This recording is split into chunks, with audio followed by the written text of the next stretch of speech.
Musique, Frédéric Huttman.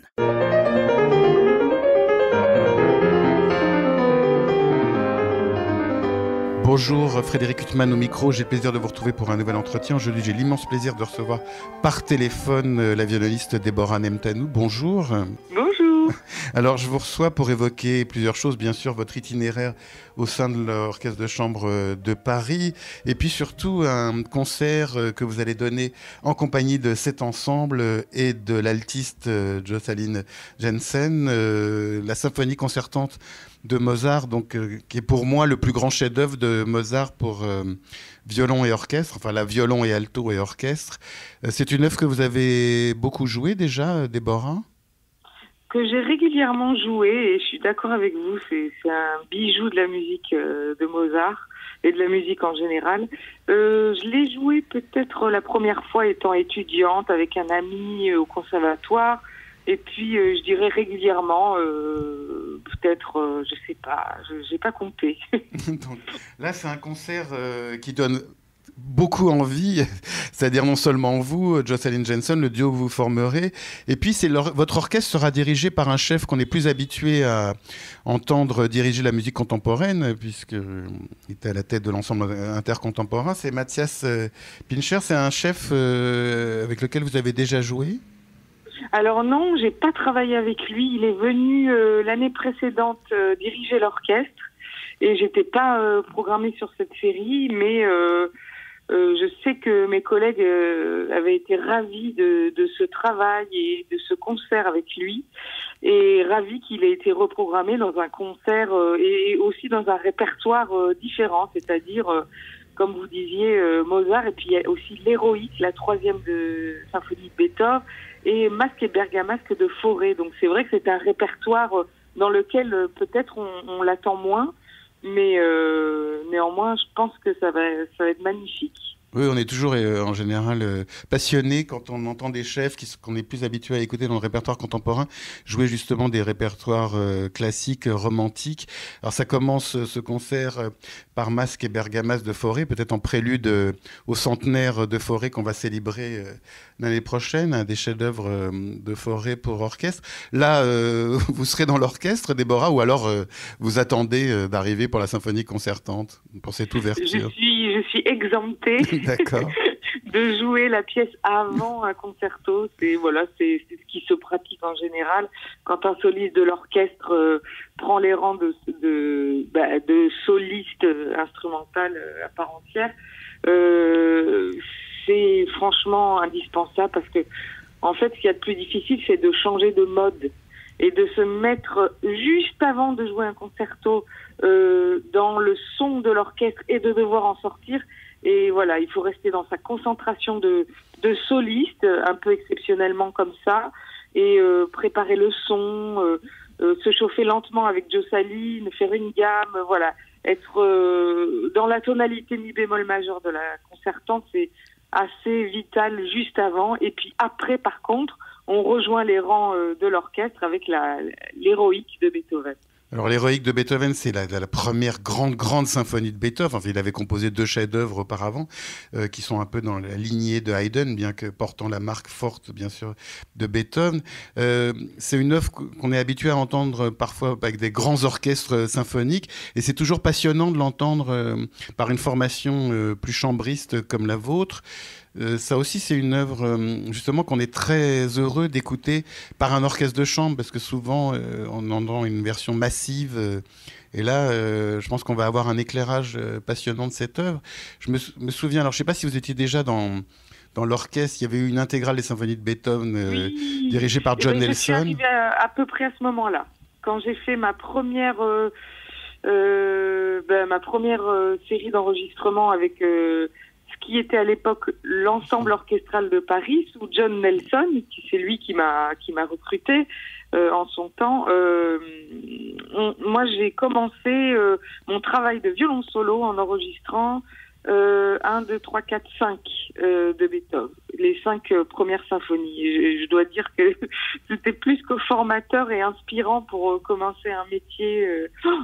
J'en ai un souvenir absolument fou Oui, je crois que c'était en plus la première intégrale par un orchestre français depuis 50 ans, enfin de mémoire. Enfin, c'était vraiment quelque chose d'assez rare, cette intégrale des symphonies de Beethoven. Alors, cette symphonie concertante, donc on le disait, c'est vraiment un des grands chefs-d'œuvre de Mozart pour violon, là pour violon et alto. Et puis souvent, quand on l'entend au concert, on entend deux solistes. Et même aussi brillant soit-il et aussi exceptionnel soit-il, parfois on est déçu parce qu'on a l'impression qu'on a réuni deux solistes qui n'ont pas forcément des affinités musicales et que c'est plus l'affiche qui compte que ce qu'on attend de cette œuvre. Et là, justement, on est impatient de vous écouter parce que j'imagine que Jocelyne Jensen, qui est au sein de votre orchestre depuis 3-4 ans, vous avez une intimité musicale avec elle. Bien sûr, et une connaissance l'une de l'autre. On a joué aussi en musique de chambre. Vous savez qu'à l'orchestre, nous avons une saison à part entière à la salle Cortot, ce qui est quand même extra parce que ça favorise des combinaisons qu'on n'a pas forcément, encore plus intimes. C'est de la musique de chambre à petite échelle et pas à moyenne échelle comme à l'orchestre. Et c'est vrai que le but de la symphonie concertante, déjà ça s'appelle symphonie concertante, c'est qu'à l'époque, c'était très en vogue les concertos grosso à Paris, parce que Mozart était de passage à Paris, et je pense qu'il a, il oscillait entre une symphonie, un concerto et un concerto grosso. Et là, ça réunit tout. Et c'est vrai que c'est l'essence même, justement, c'était l'époque où l'orchestre à Mannheim évoluait énormément, et en fait, c'est une œuvre pivot, je pense, dans la musique classique, parce que déjà par sa forme, l'originalité de sa forme, et le fait que justement ces deux solistes de l'orchestre jouent tantôt les tutti avec tout le monde, ressortent chacun son tour, puis en dialogue, puis en arabesque, et ce qui fait aussi une chose importante, c'est que ça a mis un projecteur sur l'alto, qui était un instrument secondaire à l'époque, et qui, grâce à Mozart, il aimait beaucoup son timbre, il l'a d'ailleurs créé à l'alto. Il se réservait la partie d'alto, et la partie de violon était réservée à un grand, représentant de l'école de Mannheim. Oui, d'ailleurs. Il s'appelait Franzl. Bon. Et donc il lui a dédié au violon, et il s'accordait la partie d'alto. Et c'est vrai que même dans ses quatuors, Mozart a mis en valeur l'alto, qui à l'époque vraiment était un instrument d'accompagnement, mais qui n'avait jamais vraiment des thèmes. Et là, le fait de faire un concerto pour le mettre en valeur et l'associer au violon, en tant que soliste aussi, ça a été, c'est vrai, je pense, pour l'alto et pour la forme du concerto et de la symphonie concertante, il y a un avant-après, vraiment. Déborah Nemtanou, justement, quand on vous écoute, on pense au duo pour violon et alto de Mozart, ou au quintet avec alto, qui sont 6 chefs-d'œuvre, qui est une musique aussi... Les deux altos, là, c'est tellement beau. Oui, si j'imagine que c'est un répertoire que vous avez beaucoup abordé avec d'autres confrères de votre orchestre, cette quintette. Alors, cette symphonie concertante, c'est, on le disait, un des grands chefs-d'œuvre de Mozart, mais il y a quand même ce mouvement lent qui est bon, c'est une musique sublime de bout en bout. Est-ce que c'est difficile de jouer une musique comme ça qui est si bouleversante et de pas tomber dans le pathos C'est vrai que c'est, comme vous dites, c'est un des sommets de l'expressivité mozartienne, où le violon et l'alto ont un moment de dialogue intense, d'une pureté incroyable.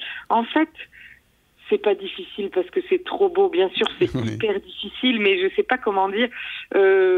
D'abord, c'est vrai que notre vision à l'orchestre de chambre, c'est d'être, comme vous disiez, même pour l'héroïque et même pour Mozart, quand c'est abordé par un orchestre symphonique, on voit que la masse crée une sorte d'inertie où le texte devient presque secondaire, alors que c'est vrai que nous, on défend avant tout la pureté du texte et l'origine du texte. Pour ce deuxième mouvement, Mozart a écrit Andante. Très souvent, on l'entend trop lent, ce deuxième mouvement, et c'est là que ça devient pathos. Mais quand on le fait au au tempo, un vrai tempo andante. C'est pas adagio, il faut que ça avance. Eh bien, je trouve que là, ça prend tout son sens et on comprend le caractère justement peut-être mélancolique, nostalgique, théâtral, opératique qu'on connaît de Mozart, mais pas justement pas romantique. Déborah Nemtanou, on va faire un pas de côté pour évoquer quelque chose de plus douloureux. Je me souviens d'un concert l'année dernière avec votre orchestre. Il y avait Christian Tetzlaff et Cyril Gerstein, un concert Brahms magnifique. Et ils ont rendu hommage à votre ancien directeur musical qui était Lars Vogt. Et alors là, on vous a vu en larmes pendant ce bis qu'ils ont donné, un mouvement d'une sonate de Brahms. C'est une personnalité qui a l'air d'avoir terriblement marqué votre orchestre, Lars Vogt.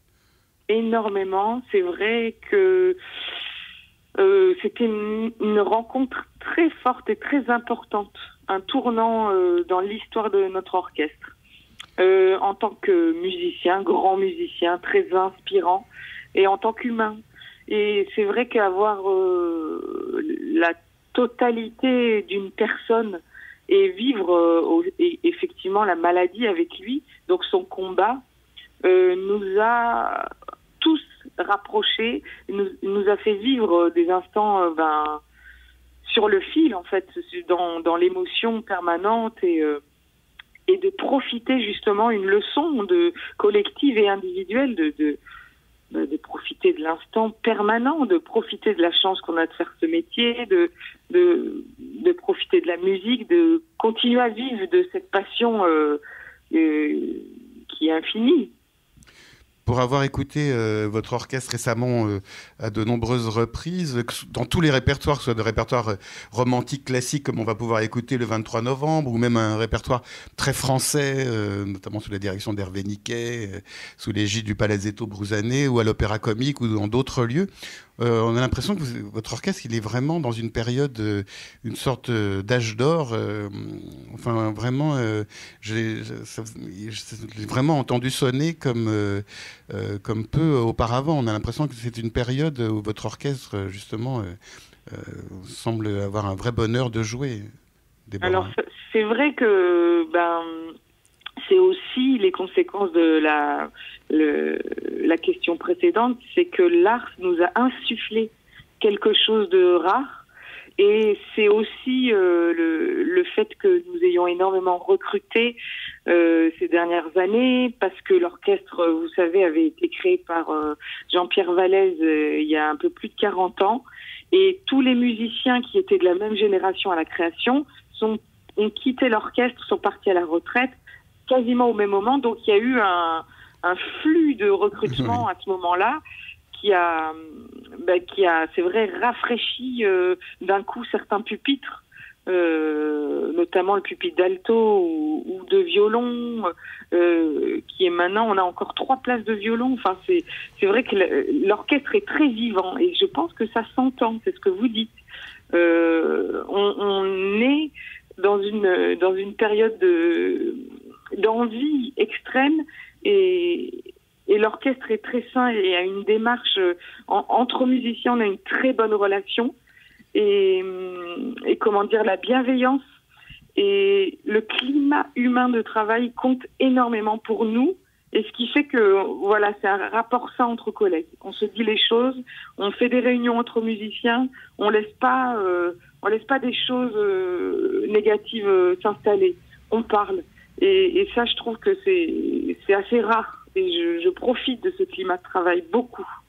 Déborah Nemtanou, vous êtes depuis 2005 violon solo de cet orchestre de chambre de Paris, ex-ensemble orchestral de Paris. Pour les auditeurs qui ne se rendent pas compte exactement de ce que c'est un violon solo, parce que pour beaucoup de spectateurs qui ne connaissent pas cet univers, ils voient un violoniste ou une violoniste qui à un moment prend la parole et a un solo pendant une œuvre. Et donc ça, c'est la face émergée de votre travail. Mais votre travail, il a de multiples facettes. C'est peut-être difficile de le résumer en quelques mots, mais violon solo d'un orchestre de chambre ou d'un orchestre symphonique, quelles sont les facettes de votre travail, en fait? Alors, il y a un travail en amont sur la partition. ça, il faut que je règle les partitions. Donc ça, c'est, disons, c'est mes petites recettes de cuisine, enfin celles de tous les violons solos. Il faut que les partitions soient réglées pour que tous les instruments à cordes aient le même sens d'archet. Ça, c'est très important parce que non seulement esthétiquement, mais aussi artistiquement, musicalement, ça compte dans quel sens on va jouer. Ça détermine, ça conditionne le phrasé, la musique. Mais excusez-moi de vous interrompre à ce sujet. Il n'y a pas des chefs d'orchestre qui ont eux-mêmes leur partition avec leur conducteur d'orchestre et qui imposent certains coups d'archet ou... Ça peut arriver, mais je trouve de moins en moins. Ils arrivent avec leurs coups d'archet. C'est assez rare, en fait, de moins en moins. Donc, c'est les coups d'archet que je dois régler ou qui sont déjà réglés depuis des années. Hein. Mais ça, c'est un travail important en amont sur partition pour gagner du temps en répétition. Ensuite, le rôle de violon solo, ce qu'on voit, c'est, comme vous dites, les solos, et puis j'accorde l'orchestre. Mais c'est assez symbolique. C'est le moment où on s'accorde, où il faut qu'on soit en accord. Et pendant toutes les répétitions, c'est essayer d'être avec le chef invité ou principal du jour ou du moment, faire un binôme de travail humain et artistique, traduire ce que le chef veut aux collègues. Je suis le passeur de messages du chef. Il faut que je réussisse à tout l'orchestre traduire ou expliquer ou souligner ce que le chef souhaite. Voilà. Essayer de, s'il le dit avec ses mots, traduire parce que je connais mes collègues et je sais ce qui a un impact fort. Je sais, je dois savoir bien verbaliser. Voilà. Alors le concert du 23 novembre, c'est un très grand répertoire avec ces symphonies concertantes de Mozart et cette symphonie héroïque, la troisième de Beethoven, précédée de Masques et Bergamasques de Gabriel Fauré, qui est un musicien pour lequel j'ai une passion et que je trouve malheureusement trop rare au concert, même en France. Enfin, heureusement, on va le célébrer l'année prochaine, mais j'espère à la mesure de son génie. Mais vous, à titre personnel, Déborah, quel est le répertoire qui vous enthousiasme quand vous voyez arriver ça dans les programmes de l'orchestre? J'avoue que c'est trop vaste. Je suis pas difficile, je suis tellement passionnée, j'aime tellement tout. Ce que j'aime, c'est la diversité. Ce que j'aime, c'est aussi parfois, quand je suis rentrée, faire l'intégrale des Beethoven, parce que ça fait un focus sur un répertoire et on a l'impression vraiment d'y rentrer encore plus en profondeur et de comprendre différentes choses quand on fait des intégrales. Mais franchement, moi, si j'ai passé le concours à l'Orchestre de Chambre de Paris, c'est que dès sortie du conservatoire, je savais que le répertoire classique, en tout cas Mozart-Haydn, c'était mon répertoire de prédilection. Ça ne veut pas dire que le reste, mais j'aime tout en fait. Mais celui-là, j'avoue que depuis enfant, j'ai toujours tellement aimé Mozart, tellement aimé Haydn, tellement aimé cette période clé et lumineuse. Enfin, moi, ça me parle beaucoup. Et puis après, évidemment, j'adore jouer Brahms. J'adore Mahler, qu'on joue malheureusement très peu à l'Orchestre de Chambre de Paris parce que... Oui, compte tenu du nombre, oui. Voilà, vu l'effectif, c'est pas possible. Mais certaines œuvres comme les Chants de la Terre, on peut jouer certains leaders, on peut accompagner. Mais et puis j'adore la musique de l'Europe centrale qui me parle beaucoup. J'adore Prokofiev. J'adore beaucoup de choses, mais c'est vrai que si je suis rentrée à l'Orchestre de Chambre de Paris quand j'avais 20 ans, c'était pour jouer des symphonies de Mozart. Et là, vous parlez de Haydn. Au demeurant, quand on parle avec certains musiciens d'orchestre symphonique, justement, ils regrettent de ne pas jouer de Haydn parce qu'on exige que l'orchestre symphonique, on mette les 100 musiciens sur scène et qu'on rentabilise en quelque sorte le nombre, alors que c'est un répertoire sublime que votre orchestre, lui, aborde fréquemment. Je les comprends, mais je pense que c'est tellement riche. On peut, si on est dans un orchestre symphonique, on regrette Haydn. Si on est dans un orchestre de chambre, on regrette Mahler ou Bruckner.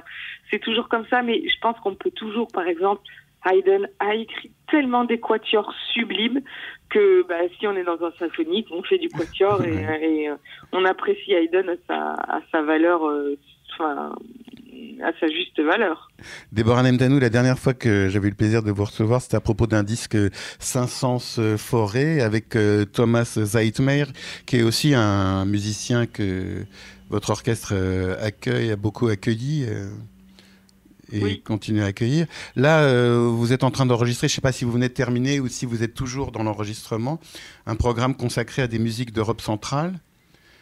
Exactement, je viens de terminer, c'est pour le même label, pour Mirare, avec la Symphonie de Poche, qui est un ensemble créé par Nicolas Simon, avec des jeunes musiciens incroyables. Ils sont 12 musiciens, un quintet à cordes, un quintet à vent et harpe, accordéon et marimba. Voilà, donc ça fait 13, pardon. Et du coup, on a enregistré ce répertoire que j'aime énormément, qui me parle beaucoup parce que c'est mes racines. Les airs bohémiens de Sarrazat, Tzigane de Ravel, la première rhapsodie de Bartók, voilà, tout ça c'est la musique dite tzigane de l'Europe centrale, de l'Europe du Sud, avec le tzigane des Espagnols de Sarrazat.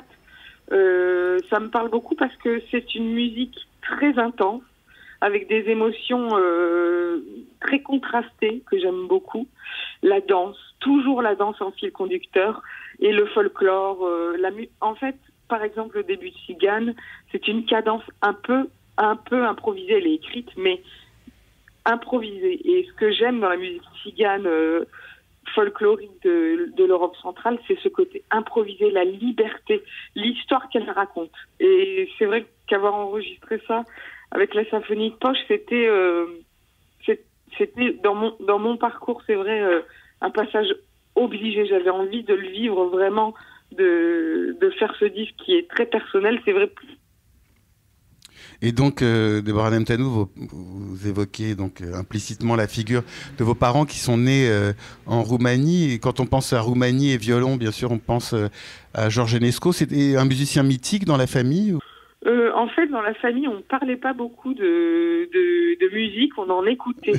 Vous en faisiez tout le temps, oui. Mais on en faisait tout le temps, on en écoutait beaucoup, mais on n'était pas trop des intellos de la musique, je sais pas comment dire. Et ça se vit, ça se parle pas, ça se raconte pas. Mais j'ai beaucoup entendu d'Enesco, j'ai beaucoup entendu musique, toute musique. Et je continue à en écouter beaucoup. Personnellement, Enescu, ça me parle tellement, je trouve ça tellement magnifique. Et il a tellement compté dans la musique, mais pas seulement roumaine. Sa rencontre avec Fauré, sa rencontre avec les compositeurs français. Pour moi, c'est évidemment une légende. Et toutes ces rhapsodies, par exemple, qu'il a écrites pour orchestre, ou les impressions d'enfance qu'a enregistré ma sœur, Sarah, tout ça, c'est le patrimoine roumain par excellence. Et puis, on sait que la Roumanie, c'était un pays très francophone. Donc, il s'est imprégné de différentes cultures. Mais quand vous étiez petite, vous saviez qu'il y avait des familles où il n'y avait pas de musiciens? Pour vous, c'était comme si vous étiez un poisson dans l'eau, dans la musique. Enfin, vous avez toujours vécu dans la musique, dans un univers musical. C'est vrai, j'étais un poisson dans l'eau, mais grâce à mes parents, quand même, on allait à l'école normale avec mes sœurs et j'avais des copines. Je me posais pas la question. Pour moi, la musique dans ma famille, c'était central et c'était normal. C'était comme ça, c'était comme respirer, comme boire de l'eau. C'était tout simplement, ça faisait partie de nous. Quand je voyais une autre famille, je me faisais pas de réflexion. J'avais d'autres copines, je trouvais ça bien différent, mais les enfants ont un autre angle de vue. Je me disais pas, tiens, c'est bizarre. Je me disais rien. Je trouvais ça bien différent, mais voilà, je m'imprégnais de tout quand même. J'étais contente de jouer avec mes copines et de pas penser que à la musique. Enfin, c'était assez intelligemment fait pour que ça soit pas obsessionnel. C'était juste naturel. Depuis la disparition de Lars Vogt, j'ai entendu votre orchestre à de multiples reprises avec des chefs différents, qui ont des approches différentes. Vous êtes dans une recherche d'un nouveau directeur musical ou pour le moment vous êtes justement, après cette douleur de la disparition de Lars Vogt, un peu en stand-by ou dans une période vous êtes à la recherche, sans vraiment l'accentuer trop, d'un nouveau chef? Oui, disons que on est dans la recherche d'un directeur parce que l'orchestre est très en forme et l'orchestre a très envie de continuer, et c'est vrai que c'est assez important d'avoir une figure inspiratrice et je pense, de continuer un chemin, même si l'Ars Vox nous a énormément marqué. Je pense que c'est assez sain et naturel d'essayer de continuer notre chemin avec toujours je pense, sa lumière éternelle. Mais pour nous, musicalement, je pense qu'il faut qu'il y ait une continuité. Voilà, un arrêt serait peut-être bénéfique, d'ailleurs, mais j'ai la sensation que le groupe est dans une dynamique d'aller de l'avant et de chercher et j'espère trouver la personne qui continuera le chemin sans comparaison avec l'Ars, sans comparaison avec les précédents chefs qu'on a eus, mais voilà, de continuer l'histoire.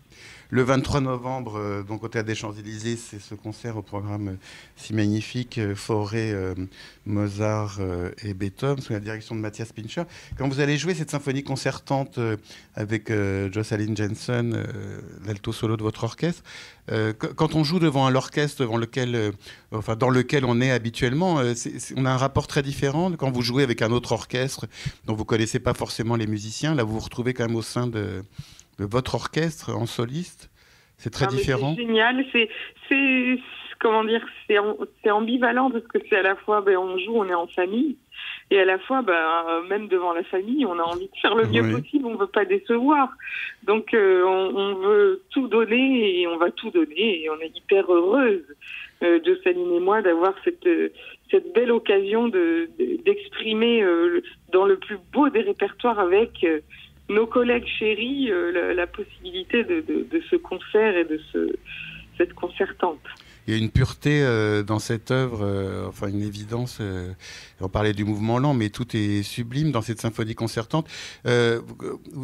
Quand vous étiez en dehors de l'orchestre, vous avez écouté des versions de cette symphonie concertante où justement vous n'avez pas voulu vous imprégner de certaines versions qui peuvent être mythiques ou moins. Justement, on parlait du fait que deux solistes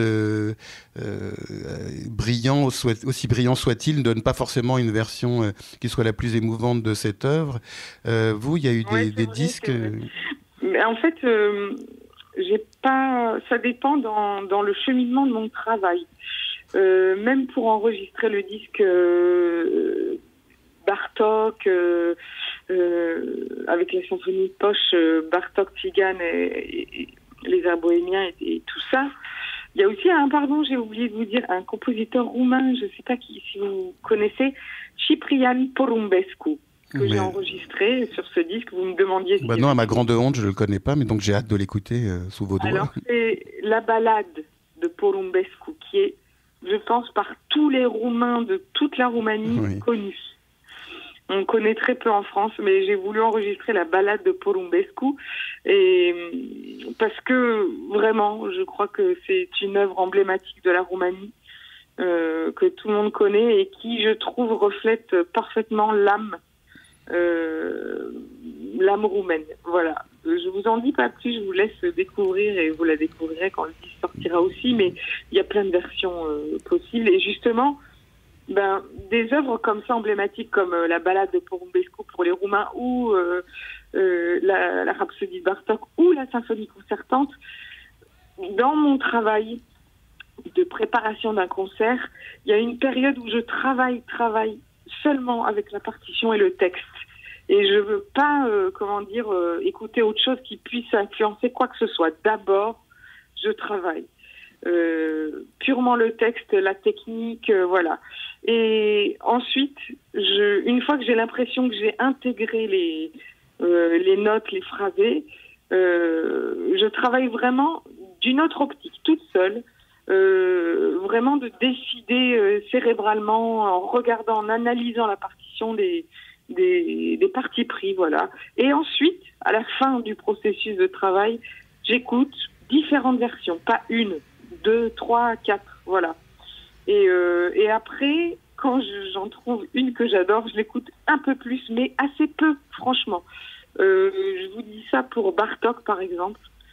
Je trouve qu'on a la chance aujourd'hui de trouver sur Internet des trucs incroyables. Pour Bartók, j'ai trouvé la version où Bartók joue au piano, la première rhapsodie avec Ligeti. Voilà. Oui. Et du coup, ça apprend des choses aussi sur l'histoire. Déjà, c'est magnifique. C'est une version que j'adore. Pour moi, c'est la référence. Et aussi, par exemple, Bartók est très pointilleux sur les tempi qu'il écrit sur le texte. Donc, il écrit toujours 88, 92, 62. Tout ça, c'est les indications métronomiques. Et sur l'enregistrement que j'ai trouvé, franchement, avec le métronome, c'est pile, toujours pile. Donc, c'est jamais un hasard. Il savait exactement ce qu'il voulait.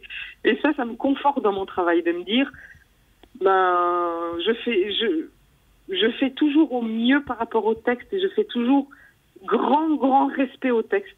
Et c'est pour ça, pas d'abord de choses personnelles avant même d'avoir respecté ce qui est écrit, exactement ce qui est écrit. Déborah Nemtanou, j'ai peine à croire qu'on parlait pas beaucoup musique dans votre famille, c'est un tel bonheur de vous écouter parler musique, en attendant de vous écouter aux côtés de Jocelyn Janssen le 23 novembre, aux côtés de l'Orchestre de Chambre de Paris, dirigé par Matthias Pincher dans cette symphonie concertante de Mozart, précédée de Masques et Bergamas de Fauré et suivie de la 3e symphonie de Beethoven héroïque. Je vous remercie infiniment d'avoir été mon invité. Merci à vous. Pour illustrer cet entretien avec la violoniste Déborah Nemtanou, je vous propose de l'écouter interpréter 3 œuvres de Camille Saint-Saëns, successivement Introduction et Rondo Capriccioso, le premier concerto pour violon et orchestre en La majeur et la romance pour violon et orchestre en Do majeur. Déborah Nemtanou est ici accompagnée par son orchestre, Orchestre de Chambre de Paris, placé sous la direction de son confrère violoniste Thomas Zehetmaïr. Je vous souhaite une très belle écoute de ces 3 œuvres.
Thank you.